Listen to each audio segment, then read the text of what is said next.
My name is Matt. I'm one of the leaders here at Hope City. It's my privilege to help us try and learn together from the Bible this morning. Now, the last couple of weeks, we stepped away from Matthew's gospel, from his biography of Jesus, for a few weeks to celebrate Easter, which is the critical foundation for our faith in the death and the resurrection of Jesus. Now we're going to dive back in. So what I'm going to do is I'm going to give you a kind of quick catch-up.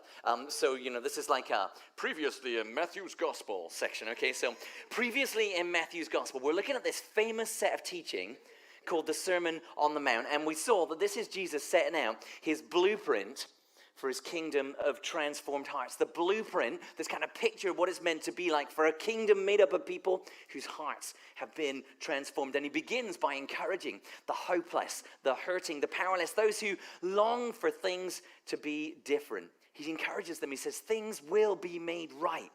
He says, in fact, God is going to turn this whole world upside down. That hunger you have for righteousness, it's going to be filled. And we talked about how that's going to happen. He's going to change the world out there through changing our hearts in here. The world out there through changing our hearts in here, inside his people. And we saw there'd be evidence of this change, right? We saw we'd expect to see shoots of growth sticking up above the ground from this seed that he's planted in us of a changed heart. A people who are increasingly merciful, a people who are increasingly pure, a people who are increasingly peacemaking. We saw now some are going to hate and oppose this, and there is real opposition in our world. But at the same time, we saw these salty different people, these good deeds shining out of the changed heart, the light inside. These are going to lead people to praise its source. They're going to glorify your Father in heaven. Now that's the setup. That's where we're up to. It's quite a lot, isn't it? And that's 16 verses, okay? And then what we have today, what we're going to be thinking about together today, is like the foundation. It's like the underlying principle. This is like, we're going to build on this for weeks and weeks to come. So this is a really important piece. This teaching is going to describe what are these good deeds? How do these good deeds come about? They're going to lead to praise for God, their source. It's going to, after this, we're going to get details of how to live in God's kingdom. So it's really important we try and get clear about what Jesus is saying here. And also clear on what he's not saying here. So come with me to Matthew chapter 5 and verse 17. Matthew 5:17, and that's page 969 in these blue Bibles. Matthew 5, look for the big 5, verse 17 and page 969. And Susan's going to read for us this morning. Just to make you feel tall. Oh, look at that. Do not think that I have come to abolish the law or the prophets. I have not come to abolish them, but to fulfill them. For truly I tell you, until heaven and earth disappear, not the smallest letter, not the least stroke of a pen, will by any means disappear from the law, until everything is accomplished. Therefore, anyone who sets aside one of the least of these commands and teaches others accordingly will be called least in the kingdom of heaven. But whoever practices and teaches these commands will be called great in the kingdom of heaven. For I tell you that unless your righteousness surpasses that of the Pharisees and the teachers of the law, you will certainly not enter the kingdom of heaven. Thanks, Susan. It's just a short little passage there, but it certainly packs a punch. There's a lot to scratch your head about in this passage, let me tell you. But not all of it is difficult to understand. There are some pieces in there that are pretty hard, but not all of it is difficult to understand. So we're going to start right at the other end of the spectrum. We're going to start with the stuff that is totally clear, right on the surface, that you couldn't miss if you tried, where there's no space for doubt. And here's the first one.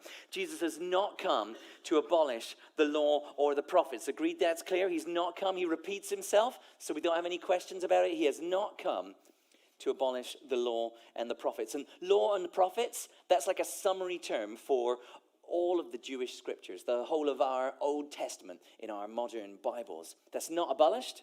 It's not nullified. It's not cancelled. Why does Jesus tell us that and rub it in? Well, he must think it's pretty likely that we're going to have some questions about that. that we're going to get the wrong end of the stick, that we'll be thinking something has in fact happened to the law and the prophets. Perhaps it's like this Old Testament stuff is past its best before date, and we really should chuck it out. But if that's what we're thinking, if we think it's not fit for purpose, Jesus tells us we're dead wrong. He's super clear. The Jewish scriptures, not going anywhere. And then he goes on to say there's no edits, no redaction. There's no cropping, there's no touch-up, there's no filter going to be applied. Every detail, he says, down to the smallest part of a letter, is going to stay put until the show's over, until everything is done. Until heaven and earth disappears. He says that heaven and earth phrase again, well, encapsulates the whole of this creation. Remember right at the beginning of the Bible, God created the heavens and the earth. He created all of these things. Well, that's what it's talking about. So look around. Is there any heavens or earth around still? Yes. Has any of this passed away? No. Okay, that's fairly clear, right? It's not changing until creation itself is gone. The Old Testament is still here. So there's clear thing number one for us, okay? The Old Testament is not cancelled. She's really clear about that, right? There's no room for question. Clear thing number two, okay? People are meant to do and teach these commands, not set aside even the least of them. Again, that seems pretty clear, right? Anyone who sets aside the least of these commands and teaches others is going to be called least. Now, if you have ever read much of the Old Testament, or just to pick one example, you like bacon, this might be a little bit worrying, this idea, right? See, the law commands no pork. Now, we're getting into tricky territory, but let's not jump the gun. Let's not jump the gun. We have to admit, Jesus seems pretty clear about this. Now, some commentators want to take this phrase, these commands, and then want to say these commands are not the commands of the Jewish law, not the commands coming from the law and the prophets that Jesus was talking about just seconds ago. But these commands are ones that Jesus hasn't even spoken yet, that are about to be kind of brought on from the left field. The ones he's going to give us instead, which are different. Now, I find it would be convenient if that was true, but that is really hard to believe for me that that's what Jesus meant here. He's gone on specifically about the law and the prophets. He's emphasized how there's no way even a tiny bit of that is going anywhere. And then he uses the phrase, these commands, and we're going to say that doesn't connect at all to some of the most famous bits of the law and prophets, the commands of God. I just don't find that plausible. And notice this, when Jesus closes the whole section of teaching here with what's called this golden rule, do to others as you would have them do to you. You know what he says about that? He says straight up, this sums up the law and the prophets. Literally, this is the law and the prophets. So if you're saying that Jesus' commands, which he finishes with, do to others as you should have them do to you, are different from the law and the prophets, well, Jesus has a disagreement with you there. He thinks they sum up the law and the prophets. I don't think we can plausibly say that Jesus' commands are something quite different to the commands contained in the law and the prophets if Jesus equates his commands with them. So then, okay, these commands that we're meant to actually do come from the law, which always stands. And notice, surprising emphasis here Jesus puts on doing and teaching. He repeats it twice. It's not just a careless detail, right? Set aside the least of one of these commands and teach others. Practices these commands and teaches them. Not a careless detail. He's talking more about than just personally embracing this law. He's about bringing others with you into that as well. Now, don't panic, we're not done, but we're just trying to gather up the things that seem pretty clear on the surface before we can wrestle with them, okay? And this does seem fairly clear. Number one, the Old Testament is not cancelled. It's not expired. It's not abolished. And number two, we are in fact meant to do and teach these commands. Stick with me. If you were in Jesus' original audience, you heard him set out these two big principles.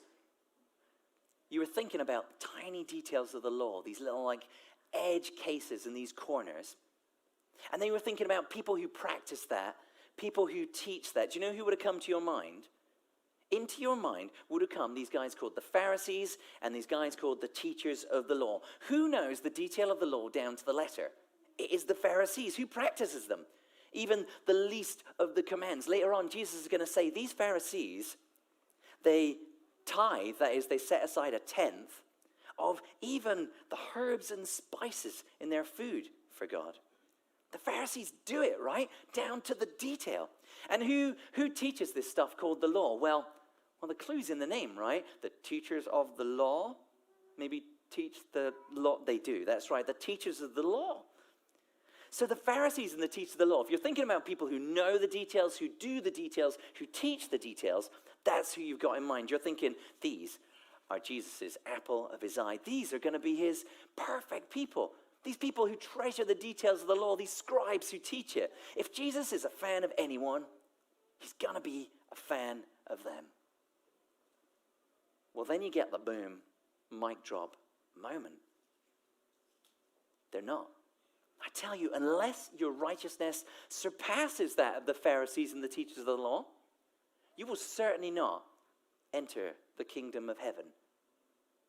Do better than them, or you'll certainly not enter the kingdom of heaven. That means these lovers of the detail, these knowers of the detail, these doers, these teachers of the detail, that certainly not translates the strongest possible negation in the original language. It's bold, it's underlined. There is zero room for confusion here as well. Jesus is utterly clear, and according to Jesus, only people surpassing even them, these two superstar groups, could possibly enter.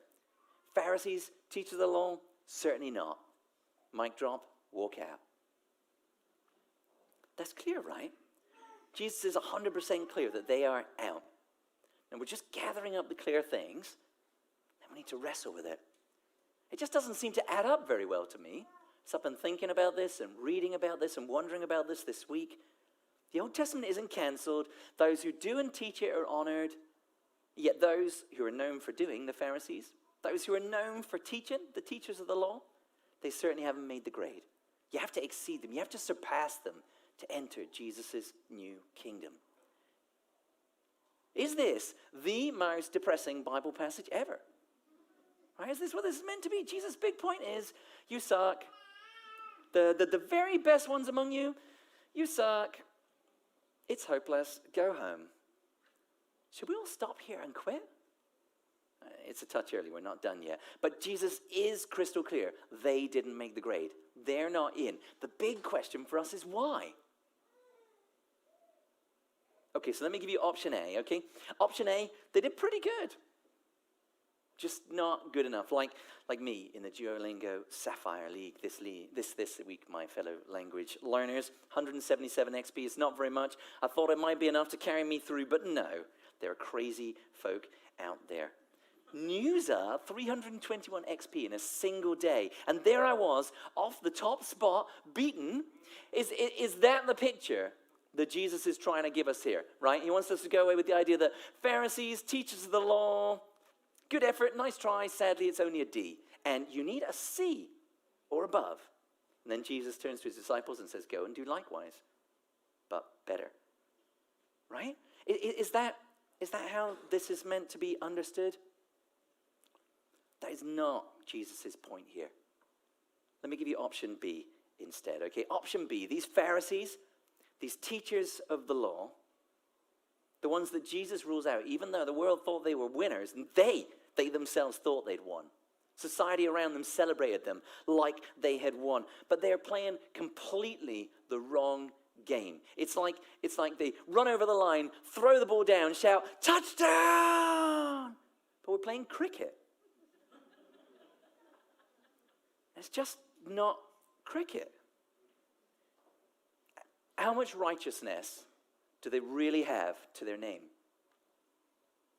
Well, here's how Jesus rates them later on in chapter 23. On the outside, you appear as righteous to people. On the inside, you are full of hypocrisy and wickedness. Yeah, they might appear righteous on the outside, but their actual factual score is 0. And yes, you do have to surpass 0 to enter the kingdom of heaven. The people Jesus had drawn into his mind with all this talk about the law and practicing and teaching, about details, the ones who were celebrated and wanted to be celebrated, they were, as Donald Trump would put it, total losers. remember our tagline, right? For this whole block of teaching. This is Jesus' blueprint for his kingdom of transformed hearts. What he's not doing here is setting out an impossibly, ridiculously high bar, saying, they did well, you need to do a whole lot better. What he's doing here is he's showing us any righteousness they thought they had, any righteousness you thought they had, it's hollow, it's just an appearance. It's like an empty eggshell. You imagine that with the egg sucked out of the middle? Looks solid, crush it like a grape. Just fragile because there's nothing really there at all. Jesus is looking for something completely different in his kingdom. Not more of this hollow outside righteousness. He's looking for another kind of righteousness altogether. Without this transformed heart, you simply cannot enter. Elsewhere, Jesus uses another way of describing this same essential, fundamental transformation, right? You must be born again, he says. You cannot even see the kingdom, let alone enter it, unless you've had this fundamental change.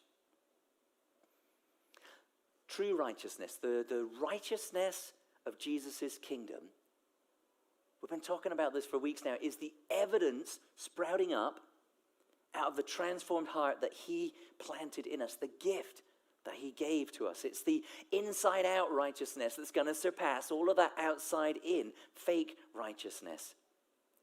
That inside-out righteousness is the evidence you're a part of Jesus' kingdom. That's the big point here.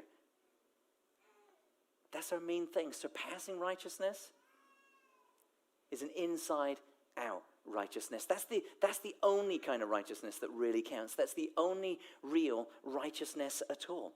And I think this is what helps us make sense of this otherwise challenging passage, right? It's a difficult passage.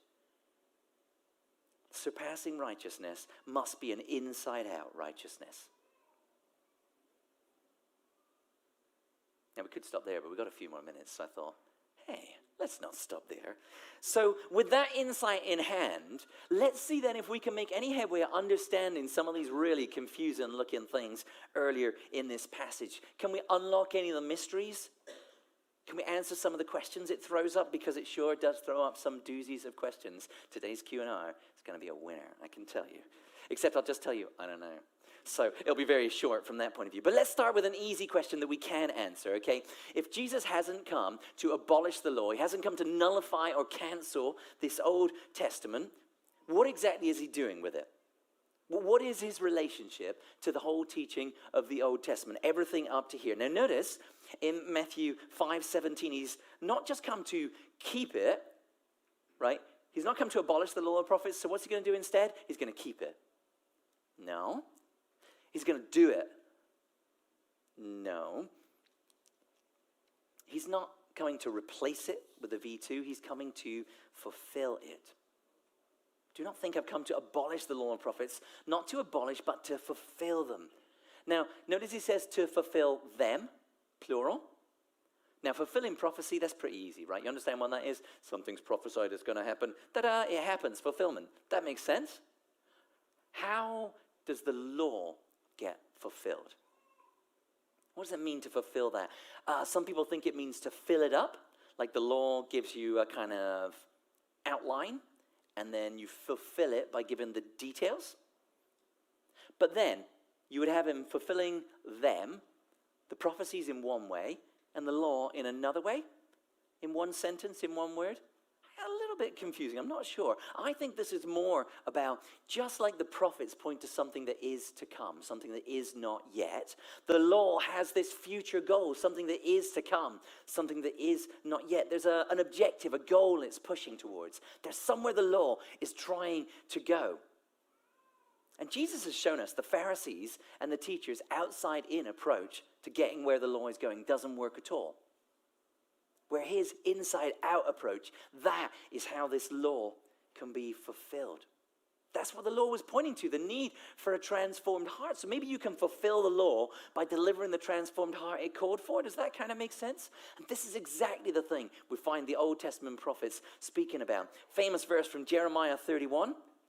You get this connection between God's law and transformed hearts. I'll put my law in their minds, I'll write it on their hearts. The law is going to be in a different place. It's not written out there on tablets of stone. It's written in here on our heart. And inside out rather than outside in. Or what about Ezekiel 36, another famous passage? This is the covenant I'll make with the people of Israel after that time, declares the Lord. I'll put my law in their minds. I'll write it on their hearts. I'll be their God and they'll be my people. Notice how this transformed heart, the indwelling Spirit of God, fundamentally changes our relationship to the law. It makes that inside-out righteousness an actual possibility. Now, does that start to make some sense of how Jesus fulfills not just the prophets, but also the law? He also fulfills the kingdom that the law calls for. A kingdom of righteousness and justice and peace and truth.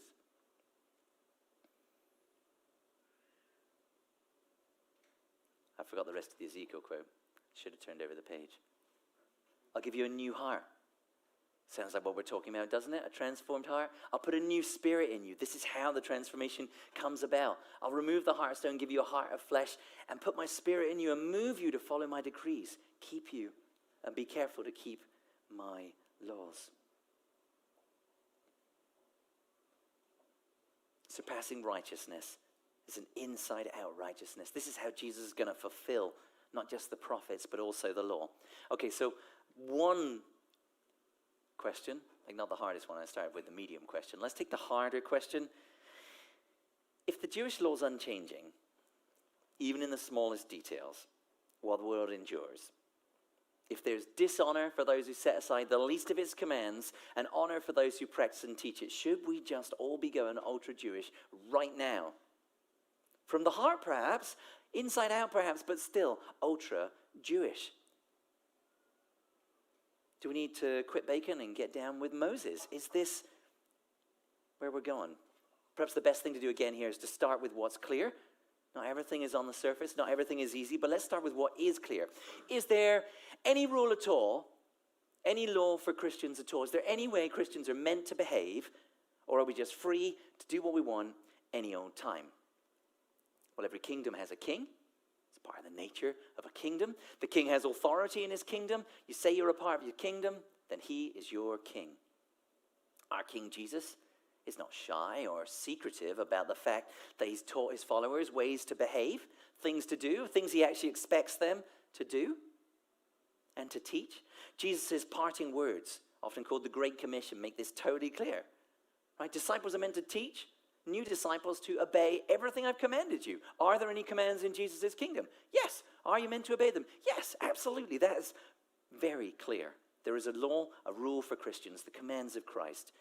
He'll even end this block of teaching we're working our way right through just now by calling us, don't just listen to me, but do what I'm telling you. Put these words into practice. He ends his time on earth telling his disciples, teach people to obey these commands. It's fundamental in disciple making.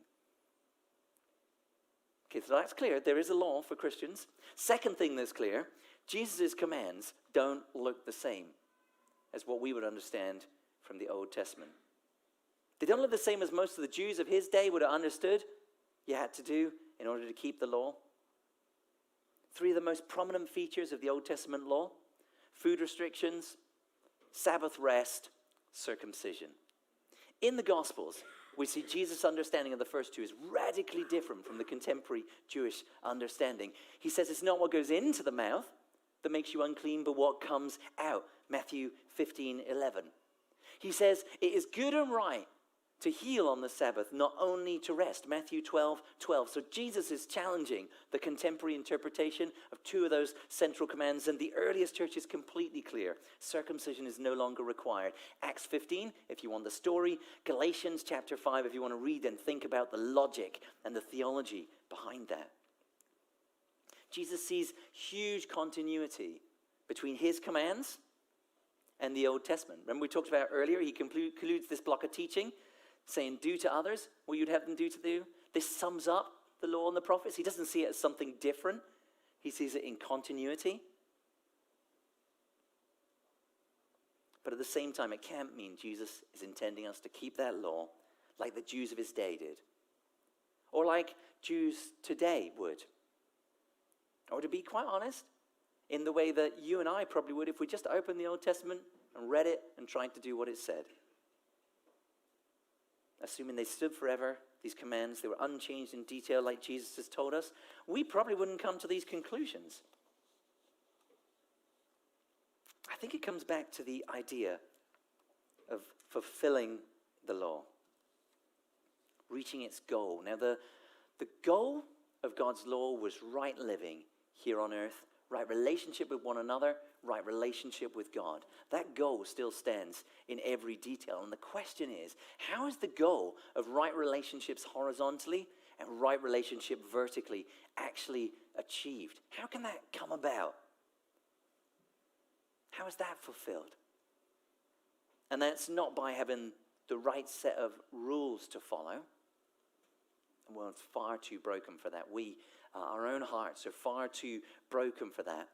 It's not about having the right set of rules to follow, but it's about having the right heart to follow with. Right? Not the right set of rules to follow. It's much more about the right heart to follow with. Now, I know this is tricky stuff. People have spent their lives trying to get their heads around this. It's pretty easy to get tangled up in the details, confused in the sidelines, lost. But as we come to a close this morning, what I want us to do is focus back in on what is clear.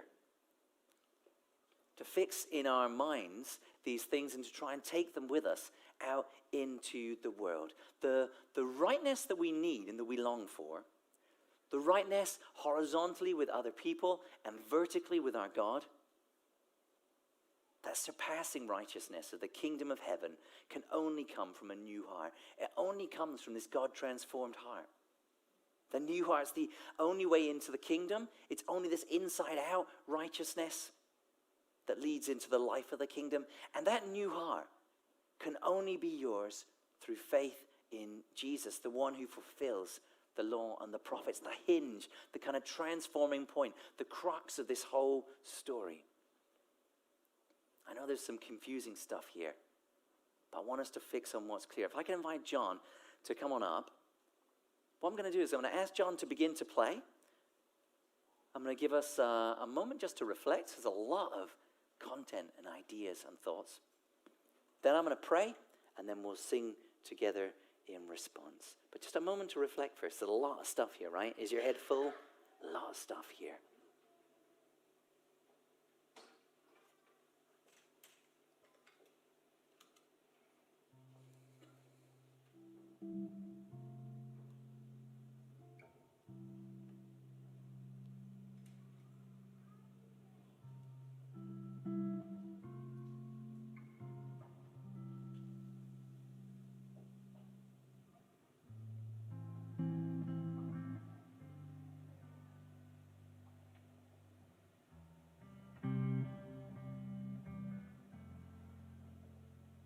Let's pray.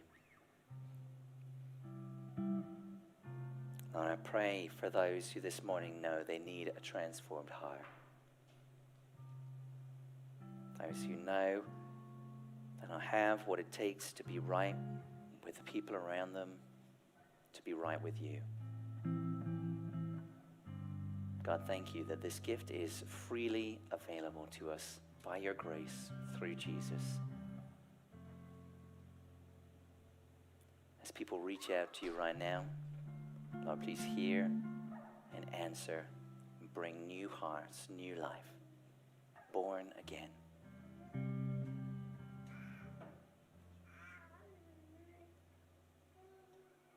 I pray for those who have cried out to you in faith for a changed heart and feel like they've still got the same old stony one. Those who knew what it was to have a heart that was warm and now it feels cold. God, thank you that you don't give up on us, that you never leave us nor forsake us. I pray that you would breathe again on those cold and stony hearts and that you will work this miracle of transformation once more.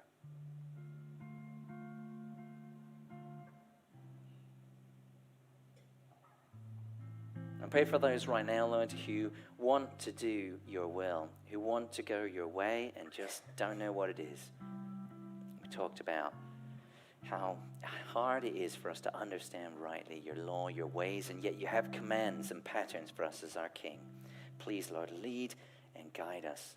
Make your way clear by moving our heart to keep and pursue your law in all its fullness, the right way to live with people and with you.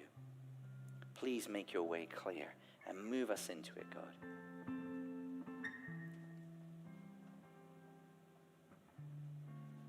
And Lord, we want to finish by praising you that you worked this miracle of transformation, that when we turned from you, you didn't walk away and leave us, but you came after us, brought us back with the price of your own Son, that you are the God who loves so much that you don't walk out, but you walk in. We praise you, Lord. Amen.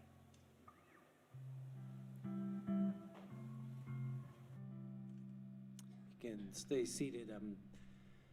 We'll sing this one, and you can keep meditating on what Matt said.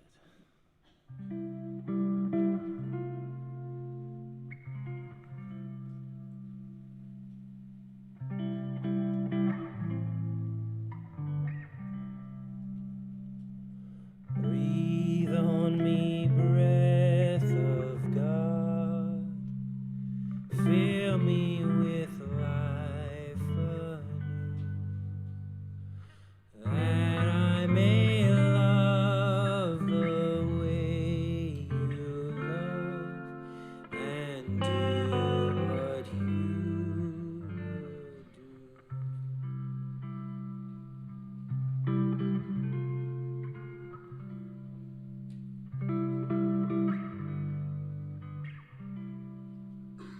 Breathe on me, breath of God, until my heart is pure, until my will is one with yours, to do and to endure. Breathe on me, breath of God, so shall I never die, but live with you the perfect life for all eternity.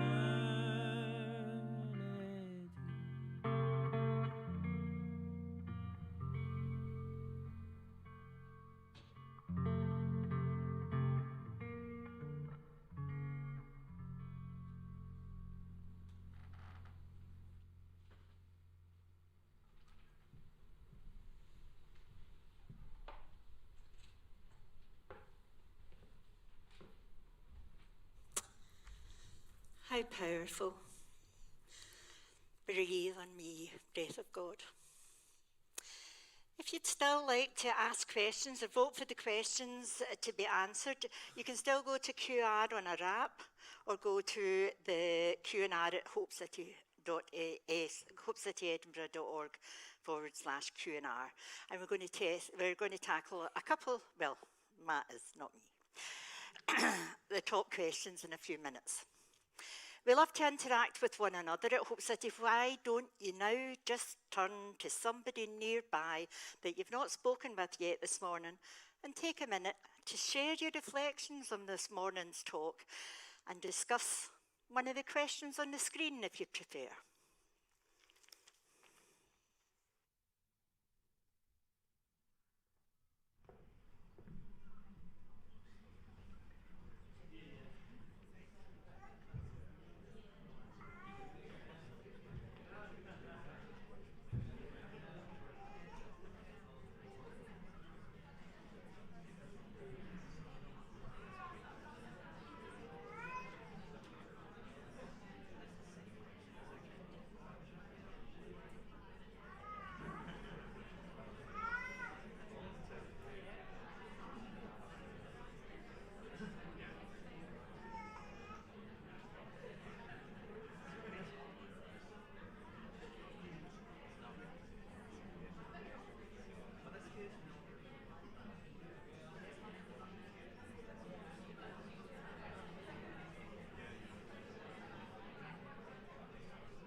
moving on.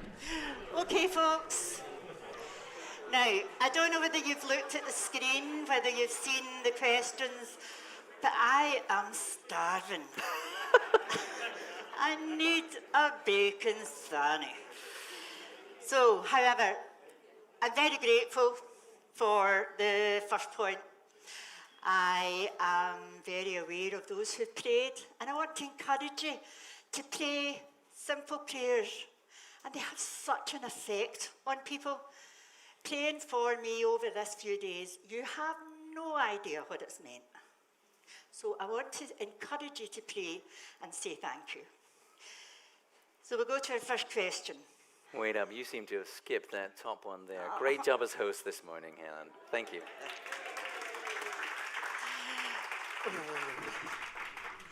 Okay, how do we differentiate between the Old Testament commands, like not sewing different fabrics together, or having certain hairstyles with, say, sexual ethics?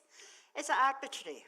It's a brilliant question, and like this stuff is not straightforward or easy. I think what we want to do here is we want to try and stay close to the stuff that's really clear, and we want to give ourselves room to get to the later, the stuff that's less clear later. So, you know, if you want to know about, so there's an Old Testament law about not wearing garments made of more than one kind of fabric. What bearing does that have on New Testament Christians? I would say, let's start with what is clear. Okay, so as New Testament Christians, Jesus is asking us to do to others what we would have them do to us, to love our enemies, not to be angry and hate those around us. He's calling us to sexual purity. So let's start with the things that are really clear, that Jesus himself has brought out for us and laid on the table. And when we've kind of ticked all those boxes and we feel like, got it, done all those things, I'm ready for advanced class, then we can go look at garments made of two fabrics. But right now, personally, this is not my major issue because I struggle to love my enemies, right? And I struggle not to be filled with anger, and I struggle to be pure, and those things are blindingly clear from Jesus. So I'm going to start with what's completely clear, and I'm going to leave those for later. We've got some guide rails here, right? We know the Old Testament's not done and thrown away with, and we've got Jesus' clear interpretation and the scripture following on from him in the letters to the New Testament churches, clear interpretation, setting out for us boundaries that we know are absolutely clear and crisp. So let's start by working on all of those, and if you've aced all of those, go for the advanced class with Jesus, no problem. But let's start with acing what's clear, I would say. I know that's not a great answer, but I think that is probably the best one we've got here. And if anyone has a better one, you can come and tell me later, and I'll be excited to hear that from you. But it's tricky, right? You can't ignore what Jesus says about the Old Testament here. It's clear. He's clear. So that's what I'm going to say about that one for now. Okay. It's not arbitrary, but Jesus knows the right answers. The real fundamental is the transformed heart. That's how any true good comes out. That's how we'll know what his law is and what his commands are. We'll be moved by our new hearts to follow it. Okay. And there are lots of questions on the same line, by the way, and Yep. I'll give a similar answer to them. I don't want to overlook anything. I'm just saying I don't have anything more to say about that. If he hasn't come to abolish the law, should we be following the law? What about the bacon? Personally, I'm cool with bacon. Food laws in particular, Jesus himself seems to speak about. So I think it's Matthew 12:11 where he says it's not what goes in that makes you unclean, but what comes out that makes you unclean. So he is setting that aside. And then in Acts chapter 15, you'll see the debate between the Jewish and the Gentile sides of the churches over this. And they agree that these food law restrictions don't need to be imposed on Gentile Christians. If you're a Jewish Christian, I think you'd have more to scratch your head about, and may the Lord be with you in that and give you insight into his word, because I think that's probably even trickier. But I'm okay with bacon. If your heart tells you you should not eat bacon, you should not eat bacon. We'll do one last one. I'm sorry, I didn't mean to confuse. I am really confused. So, what are we to do with the law? We are to seek to obey Jesus' commands that he equates to the law, but let's go with Jesus' commands. And we're to seek to obey them from a transformed heart. And we're to seek to obey them as evidence, not earning our place in his kingdom, right? It's evidence that we are part of his kingdom. It doesn't earn our place there. That's a little bit, but that's not enough, Julia, but that's the best I got.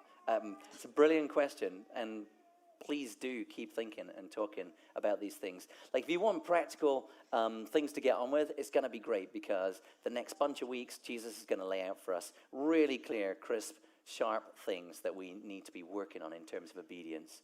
And once we've got all those sorted, we can worry about the other stuff. Thank you. Now, if you have any further questions, then you can email us. You can access it in the app, and the staff will get back to you there. Matt, could you close this time with a reminder of the reminder of the big idea? The only way to this surpassing righteousness that the kingdom demands is a transformed heart, the gift of Jesus.